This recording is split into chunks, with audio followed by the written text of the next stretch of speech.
எனக்கு காமிப்பியா இன்னைக்கு? உன்னை இவ்வளவு தூரத்துலேருந்து பார்க்க முடியலையே, கிட்டக்க நான் போவேனா? சரி முயற்சி பண்ணி பார்ப்போன்னு கொஞ்சம் கொஞ்சமாக அப்படி போய் ஓரளவுக்கு கிட்ட போயிட்டேன். ஓரளவுக்கு கிட்ட போயிட்டா கூட ஒரு 2 லைன் முன்னாடி நிற்பாங்க இல்லையா, அந்த 2 வரிசையில் அவங்கள இப்படி எட்டி பார்க்கவே முடியல. நான் சிவனை பார்க்கவே முடியல.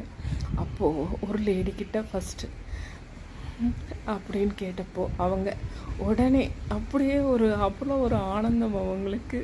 உடனே அப்படியே எனக்கு வழிவிட்டா எட்டி பார்த்தோன்னே கிட்டக்க தெரிகிறார் சிவன். அந்த மாதிரி உடனே நான் அவங்கள, சரி நீங்கள் போங்கம்மா, எனக்கு ரொம்ப தேங்க்ஸ் எனக்கு விட்டதுக்குன்னா, பரவாயில்ல இன்னும் ஒரு 5 நிமிஷம் பாருங்கள் நீங்கள் அப்படிங்கிறாங்க. அந்த மாதிரி அந்த கோவிலுங்களுக்கு போகிறப்ப மனசெலவில் நினச்சிட்டா போதும், தெரியும் கடவுளுக்கு தெரியும் நம்ம வந்திருக்கோம். நம்ம ஒவ்வொருத்தரும் போய் அங்கே மணி அடித்து இது பண்ணணுன்றது கிடையாது. நான் வந்துட்டேன்ற மாதிரிலாம் கிடையாது. மனசளவில் நினச்சிண்டா போதும், சுவாமி நம்மளை அவர் தனியாக வழி கொடுப்பார், தனியாக வழி காமிப்பார். அது எப்படியோ அதை காமிப்பார். அதுதான் இறை சக்தி. அதை நம்பினோம்னா கண்டிப்பாக நம்மளுக்கு நடக்கும். இதே ஏதோ ஒன்று 2 மனதாக போகணுன்னு வச்சுக்கோங்க, ஆமாம் என்ன பண்ணுறது ஏது பண்ணுறது பார்ப்போமா மாட்டோமான்ற மாதிரி போனோம்னா அது நடக்காது.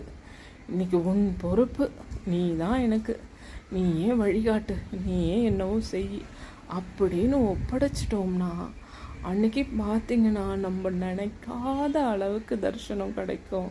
அந்த மனசு அவ்வளவு ஒரு திருப்தியாக இருக்கும். அதை சொல்லி மாளாது கிட்டே இருக்கும். அந்த உணர்வு சொல்லி அடங்காது.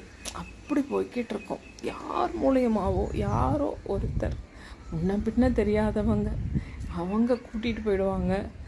எப்படியோ நம்மளுக்கு அவ்வளவு நல்ல தரிசனம் கிடைக்கும். கடையில் தான் உட்காந்துக்கிட்டு இருப்பேன். திடீர்னு எனக்கு பசி எடுக்கிறப்போ என்ன பண்ணுறது, அன்றைக்கி பிரதோஷமாக இருந்தாலோ இல்லை அமாவாசையாக இருந்தாலோ அம்மன் கோவிலில் பிரசாதம் கொடுப்பாங்க, சிவன் கோவிலில் பிரசாதம் கொடுப்பாங்க. எனக்கு 2 விதமாக இருக்கும். கடையை சும்மா திறந்து வச்சுக்கிட்டு இருப்பேன். இருந்தாலும் கோவிலுக்கு போயிருந்துருக்கலாமோ, இந்நேரம் சிவ பூஜை நடந்துட்டுருக்கோம், இந்நேரம் அம்மன்கிட்ட பூஜை நடந்துட்டுருக்கோம், ஏதாவது ஒன்று பார்த்துட்டுருக்கலாமோ, இங்கே உட்காந்துட்டுருக்கனே என்ன பண்ணுறது, சிவா அம்மா எனக்கு கிடைக்குமா இன்னைக்கு பிரசாதம், பசிக்குது வேற அப்படின்னு நினச்சிட்ருப்பேன். அதெல்லாம் வருவாங்க.